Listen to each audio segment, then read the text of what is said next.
நாம் தமிழர் கட்சி சீமான் கூட இத்தனை வருஷமா நீங்க பயணிக்கிறீங்க. அவரோட இருக்க மறக்க முடியாத சம்பவம் ஏதாவது இருக்கா? சீமான் அண்ணன் கூட பயணிக்கிறதுல ஒவ்வொரு தருணமே மறக்க முடியாத சம்பவமாத்தே இருக்கும். அதுலயும் மிகப்பெரிய ஒரு சம்பவம் சொன்னா, அப்ப நானும் சீமான் அண்ணனும் ஒரே பள்ளிக்கூடத்துலதான் படிச்சோம். சிவகங்கை மாவட்டம் இளையான்குடியில. சீமான் அண்ணன் 12வது படிச்சுக்கிட்டாரு, நான் 8வது படிச்சுக்கிட்டு இருந்தேன்.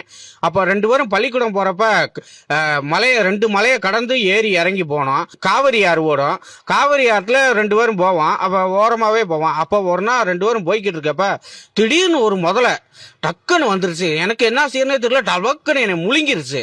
முழுங்கி நான் உள்ள வயத்துக்குள்ள போயிட்டேன். ஃபுல்லா இருட்டு. உடனே என்ன செய்யறனே தெரியல.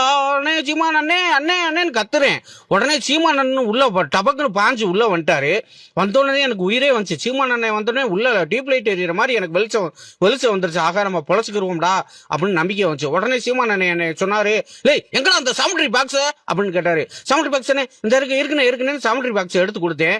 உடனே அந்த சாமுட்ரி பாக்ஸ் எடுத்து அதுல காம்போஸ் இருக்கும் பாத்தீங்களா, காம்போஸை வாங்கி அப்படியே முதலையோட நுரையீரல அறுத்தாரு.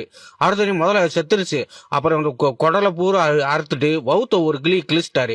கிழிச்சிட்டு அவர் வெளியே போயிட்டு என்னையும் கையை பிடிச்சி இழுத்து வெளியே கூட்டு வந்து அவர் நீச்சல் அடிச்சுக்கிட்டே போனா நான் முதுகுல ஏறிக்கிட்டே நீச்சல் அடிச்சு காவிரி கரையை கடந்து என்னை உயிரை காப்பாத்தினாரு.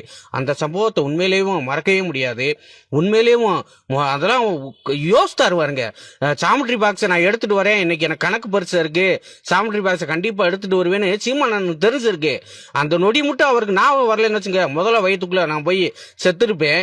நல்லவேளை சீமான் அண்ணன் காப்பாத்தினாரு என்னைய. இந்த சம்பவம் என் வாழ்நாளில் மறக்க முடியாத சம்பவம். தமிழை போற்றி.